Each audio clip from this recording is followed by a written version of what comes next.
নিজের golden boot নিলাম করে পাওয়া 12 কোটি টাকা নির্দ্বিধায় যিনি দান করে দেন প্যালেস্টাইন বাচ্চাদের উদ্দেশ্যে, তার নাম Ronaldo, Cristiano Ronaldo dos Santos. Goal করার পর মাঠে সাইডে গিয়ে তার সেই আইকনিক সিউ সেলিব্রেশন, যা দেখে ফেটে পড়ে দর্শক। আবার এই ক্রিশ্চিয়ানো রোনাল্ডো বিশ্বকাপে ছিটকে যাওয়ার পর কাঁদতে কাঁদতে মাঠ ছাড়েন। বিশ্বকাপ থেকে তার টিম বাদ, তার উপর ম্যানচেস্টার ইউনাইটেডের মতো ক্লাবের সাথে ঝামেলা। বিশ্বকাপের পর ইউরোপের কোনো ক্লাবে তিনি আর যোগ দেননি। বর্তমানে তিনি পাড়ি দিয়েছেন সৌদি আরবে। বিরাট কোহলি থেকে কিলিয়ান এমবাপ্পে, তাবড় তাবড় প্লেয়াররা যে মানুষটাকে নিজের আইডল মনে করে, সেই রোনাল্ডোর সঙ্গে এই রকম হওয়ার কথা ছিল না। একসময় ছোট্ট ক্রিশ্চিয়ানোর ফুটবল কেনার পয়সা ছিল না। ছেঁড়া বলের ভিতর কাপড় ঢুকিয়ে প্র্যাকটিস করত ছেলেটা। খেলার সময় একটু দৌড়াদৌড়ি করলেই হার্টবিট তরতর করে বেড়ে যেত তার। ডাক্তার বলেছিল ফুটবল খেলা না ছাড়লে হার্ট অ্যাটাক হতে পারে। রাশিয়া পর্তুগালের খেলা খেলতে নামার আগে বছর 20 ছেলেটি জানতে পারে মৃত্যু হয়েছে তার বাবার। ড্রেসিং রুমে কান্নায় ভেঙে পড়েছিল ছেলেটি। পরে ওই ম্যাচে ম্যান অব দ্য ম্যাচ হয় সে। একসময় ছেঁড়া জামা পরে স্কুলে যাওয়ার সময় যাকে ব্যঙ্গ সহ্য করতে হয়েছিল, সেই ছেলেই আজ সমগ্র পৃথিবীর প্রিয় খেলোয়াড়। আর তার সম্পত্তির পরিমাণ প্রায় 8,000 কোটি টাকা। তিনি প্রতিটা অনুষ্ঠানে নিজের মাকে নিয়ে যান, আর সেই নিয়ে আপত্তি জানিয়েছিলেন বান্ধবী।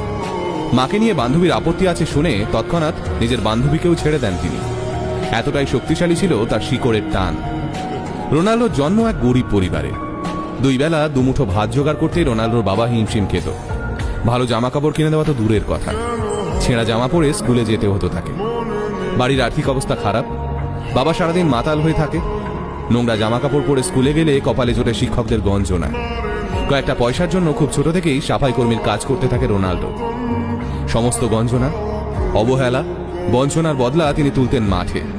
ফুটবলের শট মেরে, নিজের থেকে বয়সে বড় ছেলেদের ড্রিবল করে, মাঝমাঠ থেকে ফ্রি কিক মেরে। এমনিতে রোগা লিকলিকে চেহারার এক ছেলে, কিন্তু মাঠে নামলেই যেন তার উপর ভর করত এক দানবীয় শক্তি। সারাদিন রাস্তার মধ্যেই বয়সে বড় ছেলেদের সঙ্গে সকাল থেকে বিকেল পর্যন্ত চলতে থাকত প্র্যাকটিস। একদিন রাস্তায় এইভাবে ফুটবল খেলার সময় তিনি নজরে পড়েন পর্তুগালের ক্রীড়া মন্ত্রণালয়ের এক সদস্যের। রোনাল্ডোর খেলা দেখে মুগ্ধ হয়ে যান সেই সদস্য। সরকার থেকে রোনাল্ডোকে সাহায্য করা হয়, জায়গা হয় পর্তুগালের স্পোর্টিং সিপিতে। প্রথমে 16 বছরের ছেলেটিকে জুনিয়র টিমে নেওয়া হলেও তার প্রতিভা দেখে সিনিয়র টিমের হয়ে খেলার সুযোগ দেওয়া হয়। সিনিয়রদের সঙ্গে খেলতে নেমে একটু নিরাশ করেননি তিনি। প্রথম ম্যাচেই 2 গোল করেন তিনি। এই 16 বছর বয়সী খেলোয়াড়ের পারফরমেন্স দেখে তাকে দলে নেওয়ার জন্য ঝাঁপিয়ে পড়ে লিভারপুল, আর্সেনাল, ম্যানচেস্টার ইউনাইটেডের মতো টিম। অবশেষে 2003 সালে রোনাল্ডো